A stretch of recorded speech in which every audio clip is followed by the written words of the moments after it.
Seth, we're recording. You gotta put the slinky down, buddy. Do I have to? Well, yeah, unless you want to have the noise of a slinky in the whole episode. Fine. Hello, everyone. Today we're talking about Klaus. Welcome to another episode of We Can Learn a Lot Ethically from Batman. Klaus. The Christmas movie. The Christmas movie. One of the alternate origins of Santa. Yeah. I guess you could call it. Just a different origin of Santa, different from the Saint Nick one. Yeah, and I don't know about you, but this is my favorite Christmas movie. It's up there. I'm not.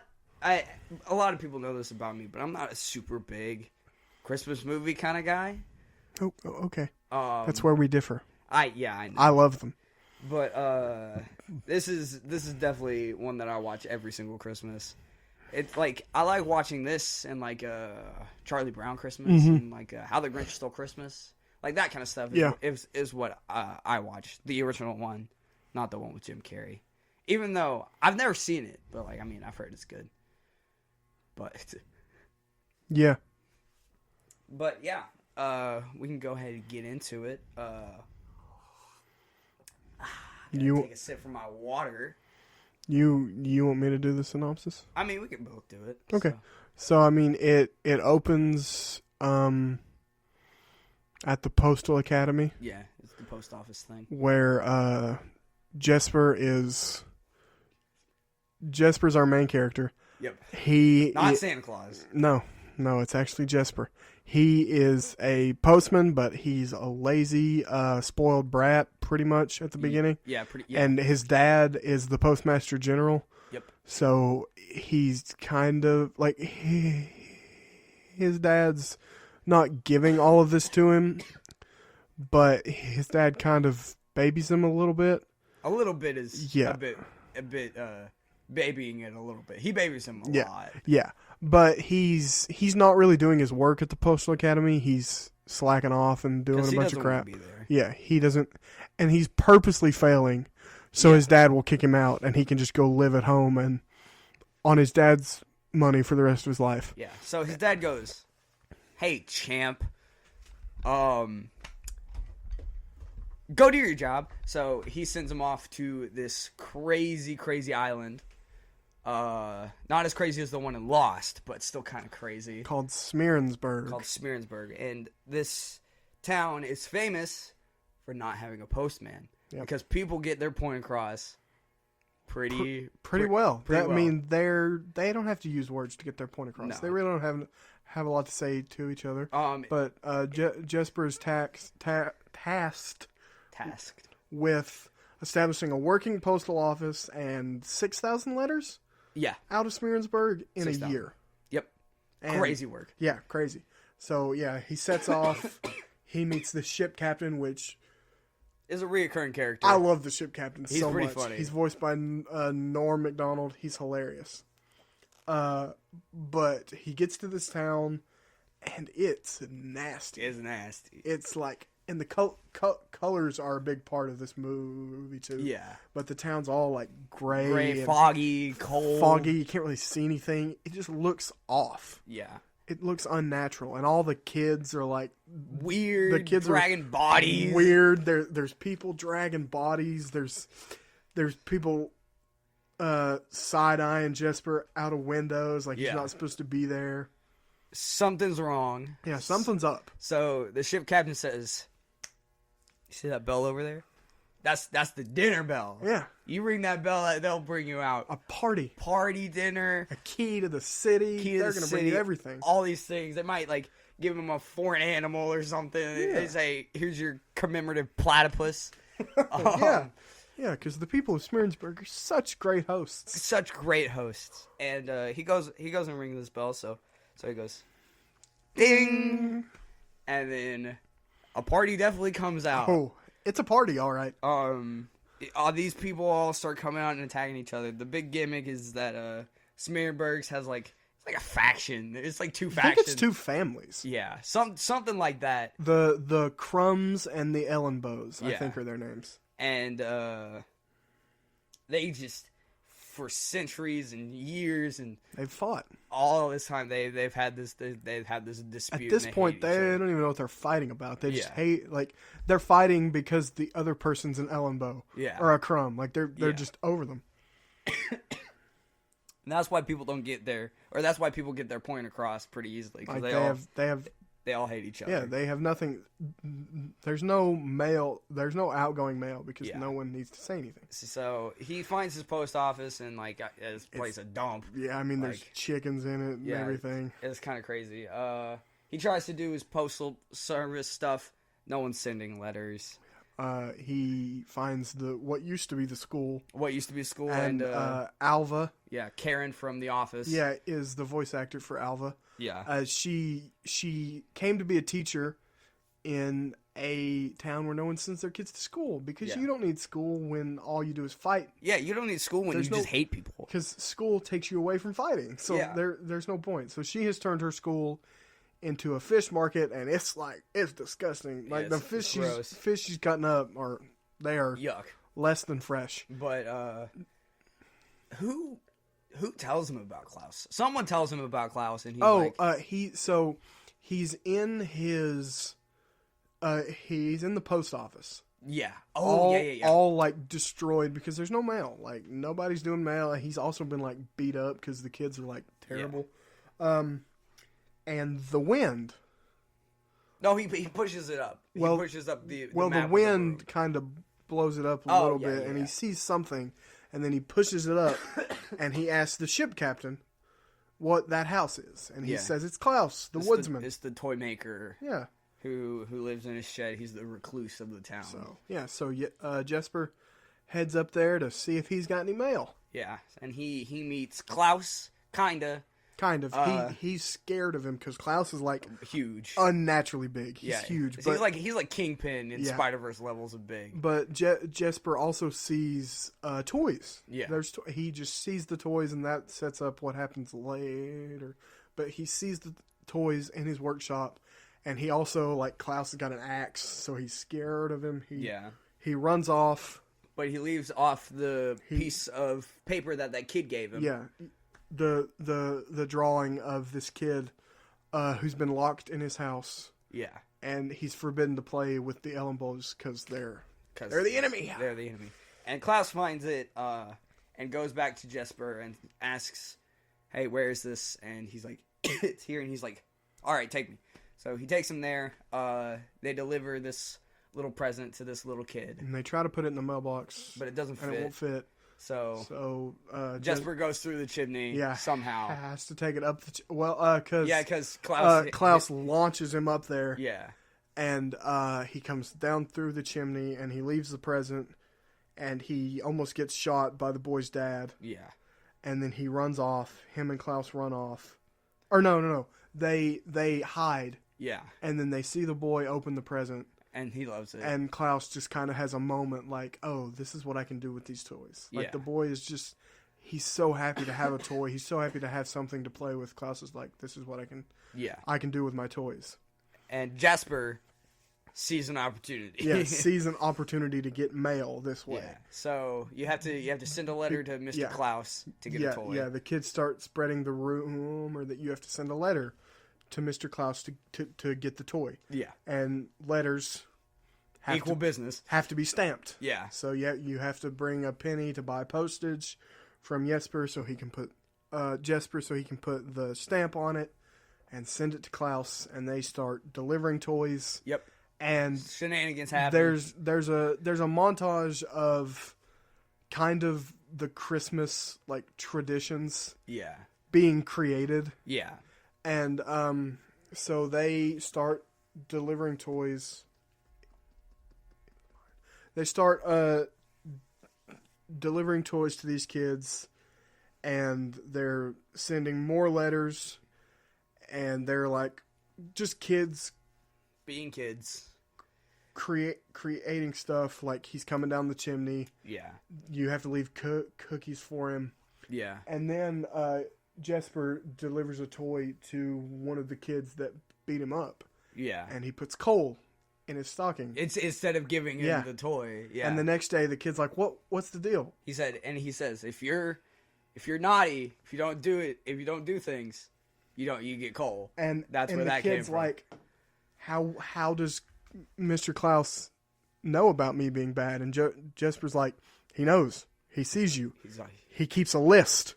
And so that's where all the like the naughty list and that kind of stuff came from. He sees you, so that the rumors grow, and the kids start being nice to the other kids. Yeah, so like and the racism is ceasing to exist. The kids are playing with each other. Yeah. Oh my gosh. And then the adults, like the leaders of are freaking out. Yeah, the leaders of the family are like, oh, we gotta stop doing this. So they devise a plan to like kind of ruin Klaus. But like eventually, Klaus and Jesper realize that they're running out of toys, and that they only have a couple nights to do this. But Jesper doesn't want that to happen because then he'd be cut off and all that kind of stuff. And so he's like, "All right, you make more toys."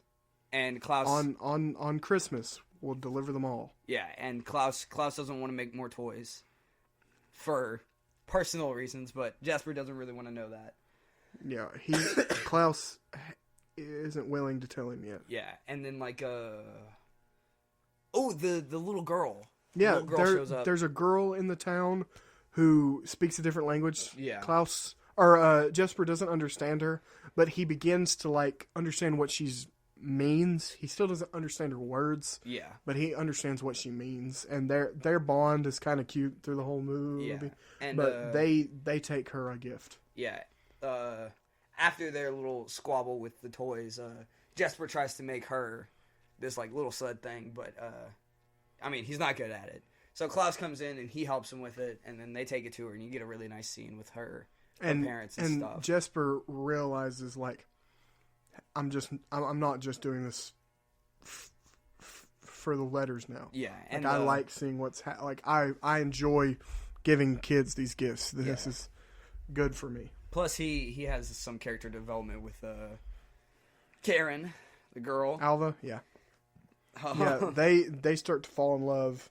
Yeah. Because some of the kids don't know how to write, and you have to write a letter to get a present. Yeah.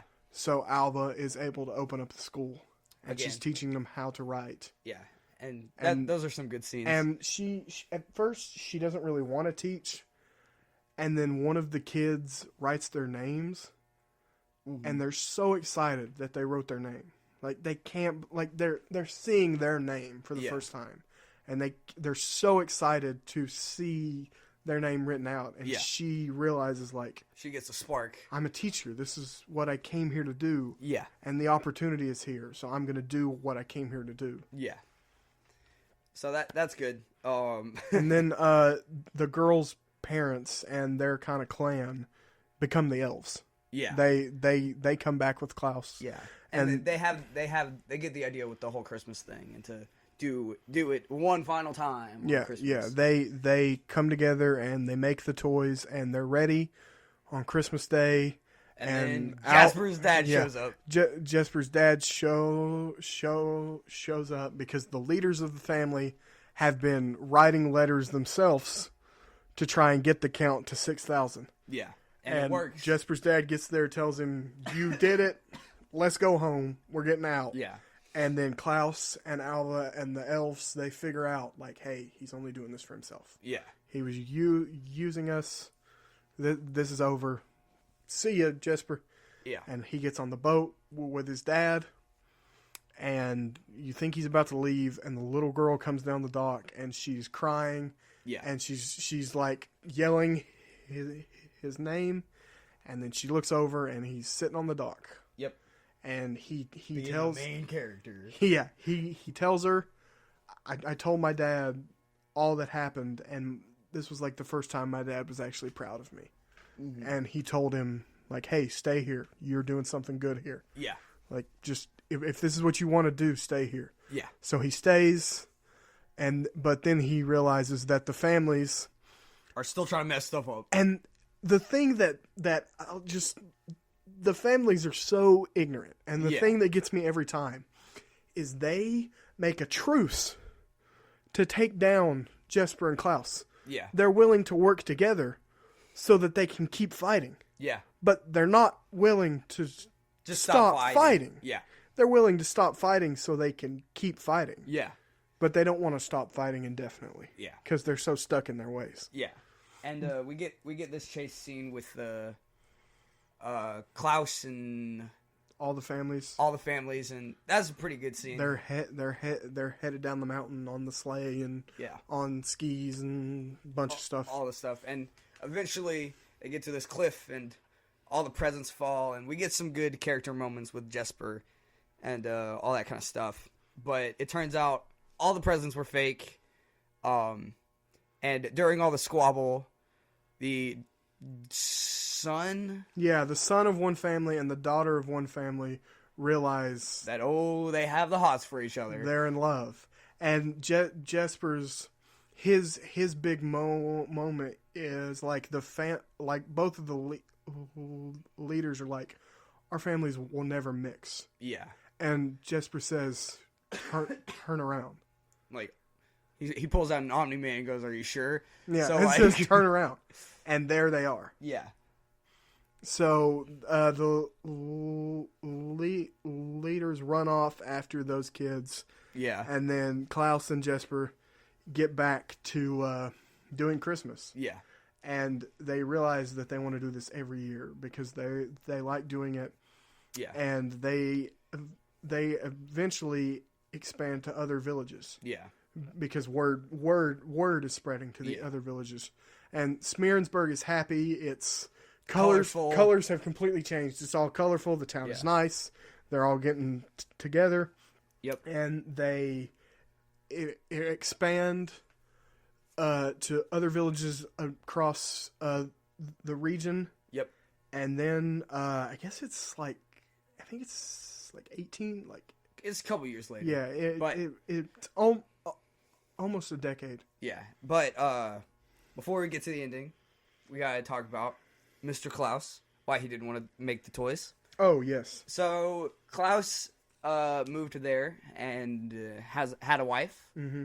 and they had these amazing dreams about having tons of children. Yeah. And Klaus was like, "Well, I gotta start making toys for them." Because we want all these kids. They need toys. Yep. So I got to make toys now. And they sadly realized that they cannot have children. Yeah, they tried and they tried and they tried and it never happened. And it never happened. And eventually, Klaus's wife gets sick and passes away. So he becomes a recluse, and that's why he had all the toys and didn't talk to anyone and that kind of stuff. But he realized that he could spread that joy to other kids. Yep. And at the end of the movie, Klaus finally joins his wife back. Yeah, and throughout the film, there's wind used, and it's to represent his wife. Yeah, like telling him what to do, and and showing him at the stuff. end, the wind kind of circles Klaus and pulls him towards the woods, and he starts walking, and the frame is he's walking, and then he gets to the tree, and we never see him again. Yep. He's gone. And eventually Jesper figures out what happened. No one can find him and stuff like that. But somehow, every single Christmas, he comes back. And, Jesper and Alba they've started family. They have 2 kids, and it ends on Christmas night when Jesper can see his friend again. Jesper is talking about how every year on one night he gets to see his friend again. Yep. Oh, I love this movie so much. That's great. What do you want to talk about first? I think I'm just going to start from the beginning on my thoughts. He didn't print me off a sheet this time. I offered you my iPad. I know. I decided not to take it. But the colors, I love the colors. Oh, yeah. Like, the Postal Academy looks amazing. It does. And then you get to Smearensburg, and it's just like blah, everything's sharp. Yeah. We should talk about the way the movie looks, just in terms of art. It's 2D animated, right? 2D / 3D. Yeah, kind of. This is an animated movie. Yeah. And it is gorgeous. It's amazing. It is one of the best looking movies I've ever seen. And all the characters look so different. Yeah, all the character designs are so angular, skinny, and like big or not big. Like it's crazy. And like the one kid's dad who has the dogs. Yeah, like I love his design. He looks like a pencil. Yeah, he's so skinny and dangly. It's used well to make him look scary. Like he's awful, and then later on when he hurts his leg trying to fix the fence. Yeah. And then the other family, there's kids from the other family that helps him. Yeah. And they feed him and bring him back to health, and you see a smile. Like that's the whole story starts off and these people are just horrible. They're like the worst people. They look ragged. The town looks ragged. Yeah. They're all horrible to each other. And then moments like even shots are reused. Yeah. Like there's two people at the beginning carrying a body, and towards the end they're carrying a Christmas tree. Yeah. And there's kids who have made a snowman and they have carrots and they're like stabbing the snowman, slowly stabbing him while making dead eye contact with Jesper. Like it's so creepy. And then at the end they're actually making a snowman. Yeah, and like or the bands on the two porches who are who are trying to play better than one another, and at the end they're playing together. Yeah. And like I don't want to say sets, but like all the set pieces, like the town, and like especially Klaus's cottage and the woods looks amazing. And like they like the visual style of this movie is one of my favorites in any animated movie. Mm-hmm. I think like the only one that really like is up there is the Spider-Verse movies, because like they're not the same, but they use kind of the same animation techniques of like 3D and 2D, and like Carter said, all the colors are used in such a smart way, and like, oh my gosh, it's just such a good treat for the eyes anytime you watch it. Like I still watch that movie and I'm just like, oh my gosh, this looks amazing. I like the differences in the colors of the families. Yeah. To like one is black and kind of duller. Yeah, and the other has red hair. Yeah. And their clothes are kind of orangish red. Yeah. And that does a good job of like, if you haven't met the person yet, you immediately know like which family they're part of. Yeah. Because of their hair color and like the clothes they're wearing. Yeah. And that does a good job too of, you can see that the boat captain, Alva, Jesper and Klaus, they're not a part of these families because they're not in the typical coloring of them. Yeah. Yeah, I already said I love the boat captain. I mean, he's pretty funny. He's got my kind of humor. Like when Jesper first gets up into the town, they're coming in on the boat, and he says something about it being cold. And the boat captain says, we're in kind of a heat wave right now. Like, just comedy like that, just stark sarcasm is my favorite part. Yeah. He has his moments. He's not in it a whole ton. No. But like I kind of like that. Yeah. I think it's good that he's not particularly in it a lot. He don't want to run its course, you know. Yeah. But but I mean, this also has a great cast. It does. J.K. Simmons is Klaus. Yeah, J.K. Simmons is one of my favorite actors, and he plays Santa Claus. Fire. Well, he also plays Santa Claus in Red Ones. Yeah, I was about to say he plays it a lot better in this one. He does, 100%. We don't talk about Red Ones. Or Red One. Which one is it? It's Red One. Okay, my bad. Same. Sorry for all the Red One fans out there. Yeah, sorry guys. My bad for saying your title wrong, but whatever. I think the montage where Jesper's teaching the kids how to write, and he's like giving them those letter writing kits, like they're drugs or something. Yeah, I think that's funny when somebody is shady with something that's not shady, that doesn't need to be shady. Yeah. Like, he's walking around town, and these kids are playing, and he's, like, in the corner, and he's like, You want to send some letters? Want some toys? He like, opens his jacket, and he's got a bunch of letters. Yeah. Pretty funny. I also like the bit about the old man in the chair. Mm-hmm. I mean, there's four or five times that he's the one that's being attacked by the kids. Yeah, he like gets carried away. It's always kids too. Yeah. And I think bits like that are funny, like the cabbage bit in Avatar. Yeah, like bits like that keep coming back are great. And like they don't draw too much attention. No, they're just there. Yeah, like I like the guy in the chair because like most of the time he's just kind of in the background. And he's like, ah! Yeah, like they put him on that block of ice and then cut the ice off, and he's just floating away. Yeah, that was pretty funny. He wakes up in his chair on top of a house. Yeah. I think one of my favorite jokes is like Jesper and the boat guy are talking about how people get their points across, and in the background, it's very cartoony. But like the cannon comes out of this house and then blows another house up and then slowly goes back. A huge cannon just comes out of the door of this house. Yeah. That's one of my favorite jokes in the movie. But we should talk about Jesper. What do you think? I like him.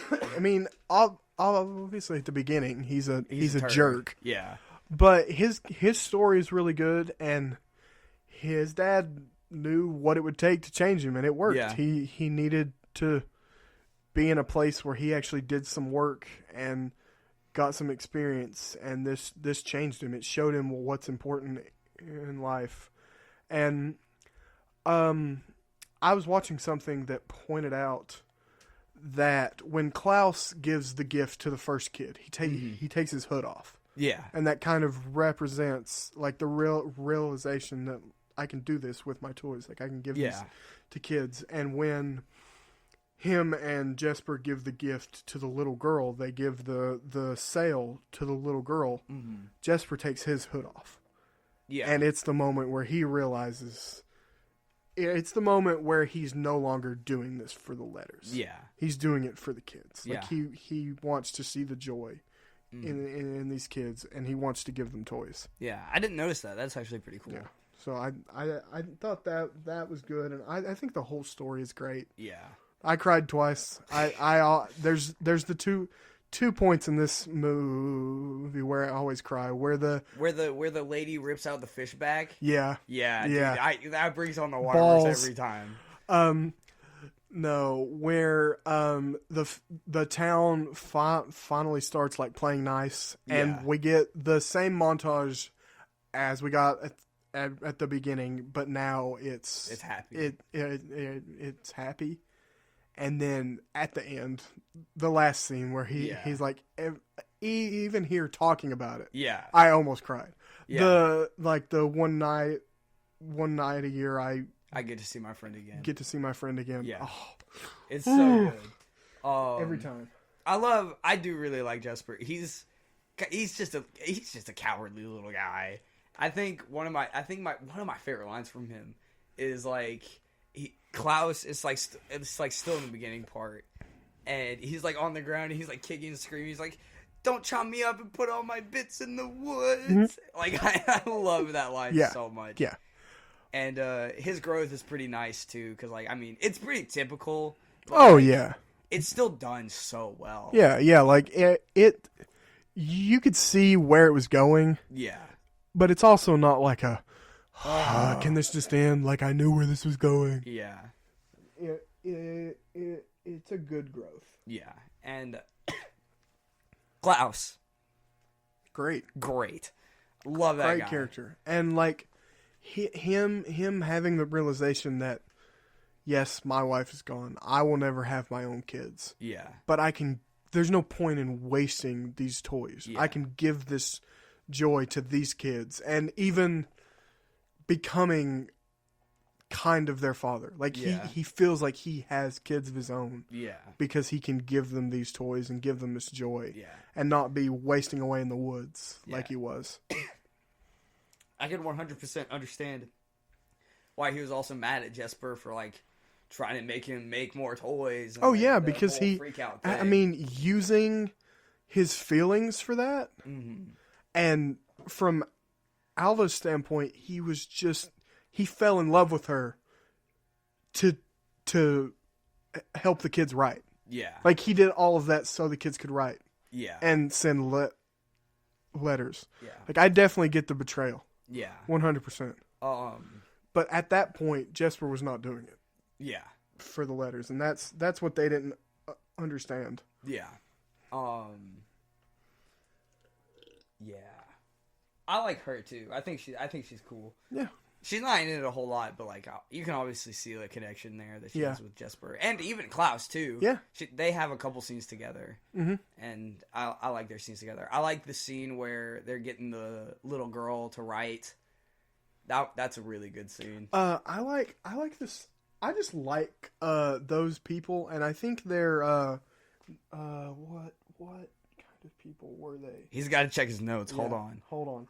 He's got to check his notes. North Sammy. Nice. Or Sami, I'm not sure how you say it. But that's what those people are. Yeah. And I think all of their scenes are funny. Like when they come in with Klaus and they're just talking and he has no idea what's going on, and like the wife like touches him on the face, and she's obviously saying thank you of some sorts, but he's like, what just happened? Because it happened so quick, and now he's got all sorts of people in his workshop. Yeah, I like their scenes. I like when they dress him up. Oh in their clothes, his red suit. That's another Christmas thing. Yeah, I like that scene a lot. Dude, I mean, it's for what appears to be a little kids film. It has a lot of it's got a lot of important messages. Yeah, dude, it's got like Pixar level. Tug on your heartstrings kind of things, and like lessons and stuff. The fact that the leaders of the family are so stuck in their ways, that they're willing to stop fighting to keep fighting, instead of stopping fighting altogether. Yeah, and they've been fighting each other since the Stone Age. Yeah, like we see a cave painting of people drawn in black and people drawn in red, and it's supposed to be the families fighting. So at this point, they don't know what they're fighting over. Yeah, they're just fighting. Yeah, like one of them could have just like stole their banana or something. Like who knows? Yeah, and they're so stuck in their ways, they're not willing to change. They're fighting so hard to keep fighting. Yeah, instead of changing. Yeah, and that is a good like wait a second. Yeah, at least especially for kids to have having that, but. Yeah. And I think it's a good way to show too that like what they're doing is wrong. That's the stupid option. Yeah.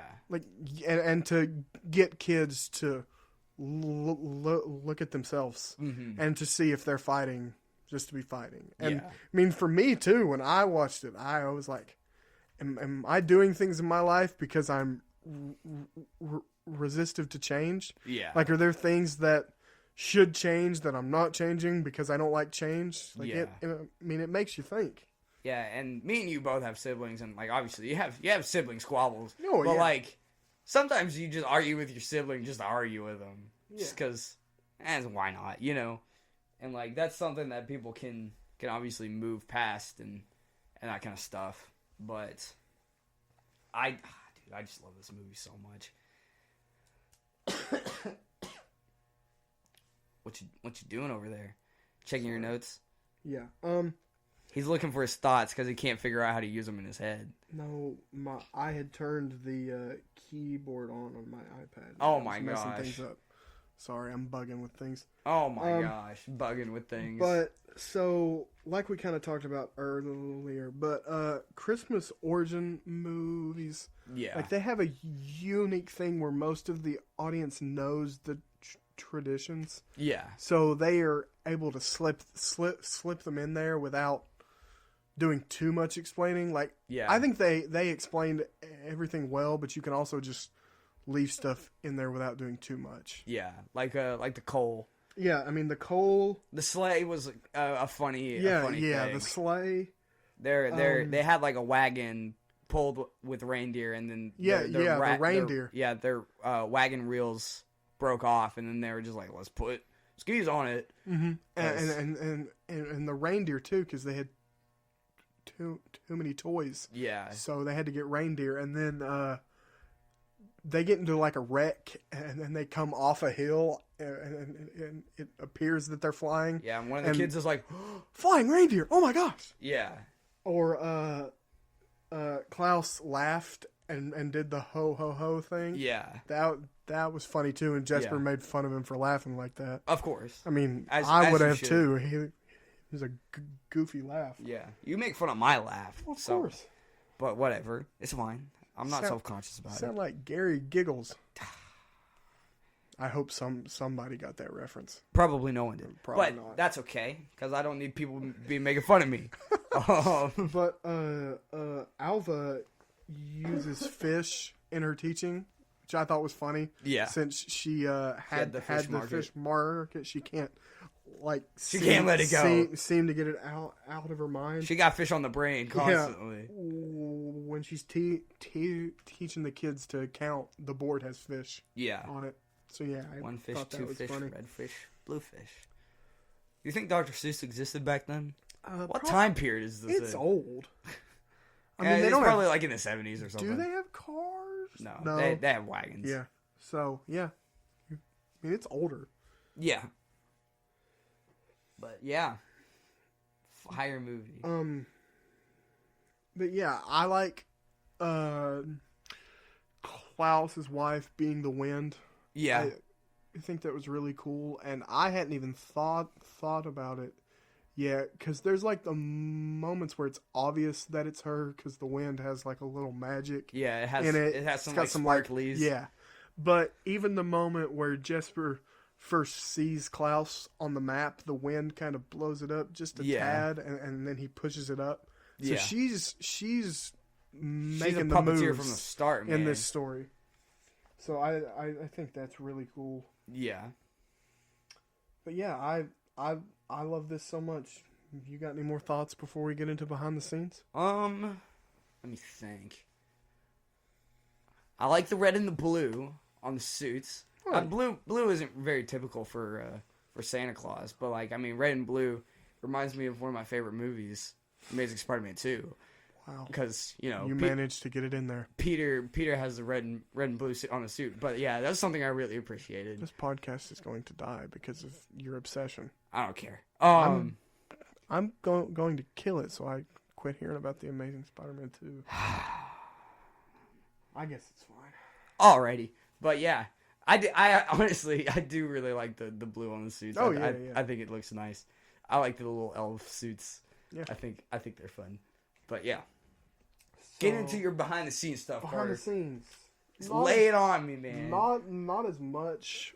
I didn't find as much for this one. Yeah. But I managed to find a couple things. So a technique called psychological lighting was used in this. And it's when lighting is used to express something about the story without explicitly saying it. Yeah, show don't tell. Yeah. Yeah. So, like, when they first get into the town, it's all dark, and there's a bunch of shadows, and it looks nasty. Yeah. So it's supposed to show that, like, something's off with this town. And even when there's sunshine, like when Jesper goes out to get the mail, something looks off. Like the sunshine looks sick or something. Like it looks wrong. Yeah. But so the director of this, his name is Sergio Pablos, and he worked on a lot of other animated projects, including Hunchback of Notre Dame, Nice. Hercules. Nice. Tarzan. Nice. Treasure Planet. Nice. Rio. No nice for Rio? Nice. And he created Despicable Me. I have no respect for him anymore. What? He created the Minions. He wrote the first one. Oh, okay. Then yeah, he's fine. First one's good. Yeah, like he created the concept Cool. for them. Nice. Nice.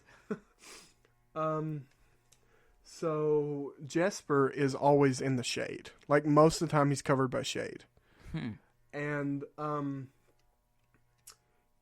in most scenes he's shaded and the other characters have light on them, and this is about this is to show that he's not telling the whole truth. Yeah. Like he's got a different motive here. Yeah. And then he's finally in the light when his dad comes back.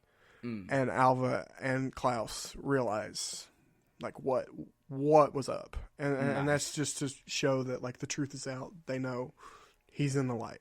Yeah, that's pretty cool. Yeah. I didn't know that. So the director, he had classes in the same room that the Pixar guys did, not at the same time, but he had classes in A113. Yeah.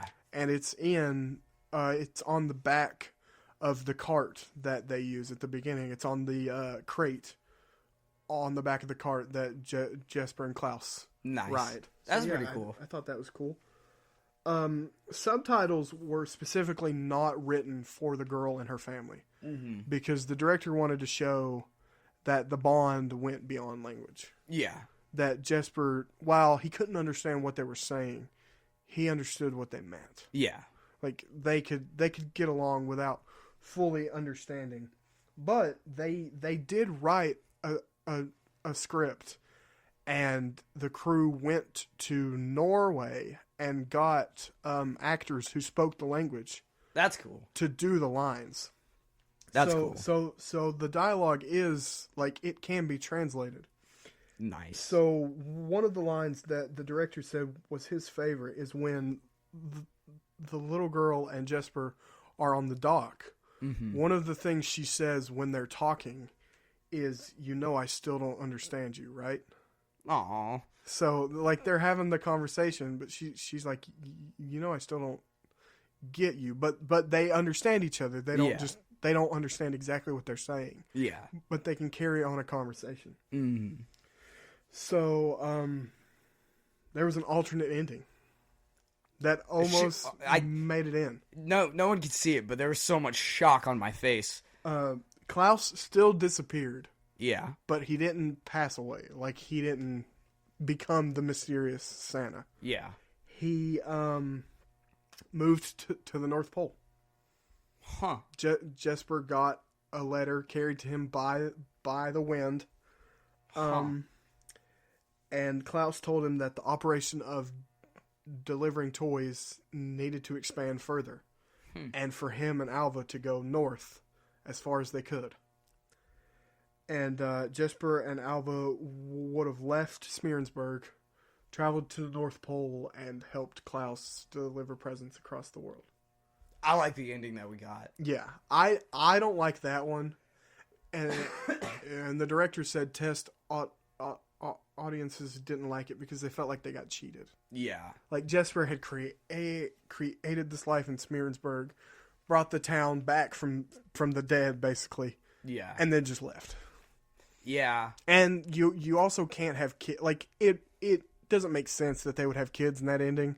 Yeah, because you can't just up and leave with kids. Yeah, like you can't just can't have kids in the North Pole. Can't just up and go to the North Pole. That'd be a bad parenting decision. Yeah. So if you guys didn't know, if there's any parents listening, don't bring your kids to the North Pole. Well, that was just like the director's thought, is that it wouldn't make sense.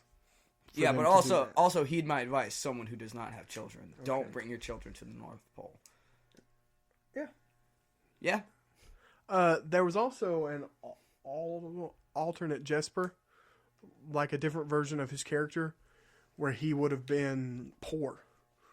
He was a chimney sweep.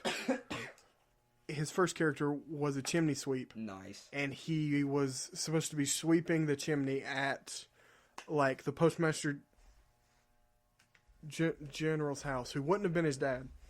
And the postmaster was asking postmen, like, hey, can one of you go to Smearensburg? You're my best guys. We need a post office. I've got a lot of money. Like, I can give you a lot of money for this. We need a post office up there. Yeah. And all of them said no. Jesper comes crashing out of the chimney, like he falls. Yeah. And volunteers. Nice. I like the final product. Yeah, I don't think that would have been as good because he was already poor. Yeah. So there's not like he's not giving up something. Yeah. And also like the dynamic between him and his dad just wouldn't be there. Yeah. So yeah, I like what we got. Yeah. Same. I'm with you. This has been on my list for Christmas since it came out. Yeah. I was probably gonna watch it even if we didn't do this. I'll probably watch it again. Yeah, same. I mean, I just love it so much. Yeah. It's a good movie. It's one of my favorites during Christmas time, especially. It's up there with like the Phineas and Ferb Christmas special for me. I always watch that. Yeah, of course. Not Elf though. Wow. Don't watch Elf. Seth has an irrational hate for Will Ferrell, and you got me. It's like the Ellenbows and the Crumbs, so maybe Seth needs to change. Shut up. Maybe he's hating just to hate. Perhaps, but who would know? Because I've never met Will Ferrell. But his movies are good. I liked the Lego Movie. Elf is good. I liked his character in The Office. No, you didn't. I like that he died. Okay, that's a little much. But yeah, that's Klaus. This is our last episode of the year. Woo! Christmas special, last episode. Christmas special, woo woo. You want to tell them first episode of 2026? First episode of 2026. We're gonna. Oh my gosh, I'm having a stroke. Wow, what a build-up. We're gonna be returning to a previous episode, sort of, kinda. We're finally doing a sequel. Oh my gosh, Batman Returns. Ba ba ba! Yay! Back to Keaton Batman. Back to Keaton Batman is our first episode, 2026. Starting it off like how we did the first season. Yep, we're figuring we will try to do a Batman episode at the beginning of some year, every year until we run out. Yeah, or which this is going to take or a this while, ends. But why are you wanting to end the podcast? No, I'm just saying if it ends. Goodness gracious, our fans are going to be sad. Well, yeah, I'd be sad too. I'm having fun. I am too. This is fun. What would you give Klaus on a scale of 1 to 10?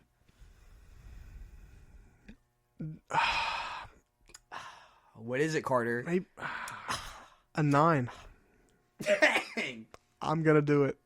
Dang, he's giving it a 9. I say. Oh, I love this. 7.5. Really? For me, yeah. I do really, really love this movie. It's up there, but a 7.5 or an 8, pretty close to an 8, I would say. Yeah. I maybe should have said 8, but I'm sticking with my gut. There you go. 9. Just have it be 9. Yep. It's perfect. I'm sticking. Alrighty, that is our episode on my favorite Christmas movie, Klaus. If you haven't watched it, go watch it. Go watch it. It's on Netflix. We'll probably say that every single time we talk about a movie, unless it's a bad movie. Then, and we don't want you watching bad movies. But yeah, go watch it. It's on Netflix. Yep. We will talk to you in the new year. Yep. 2026. Woo! That's crazy.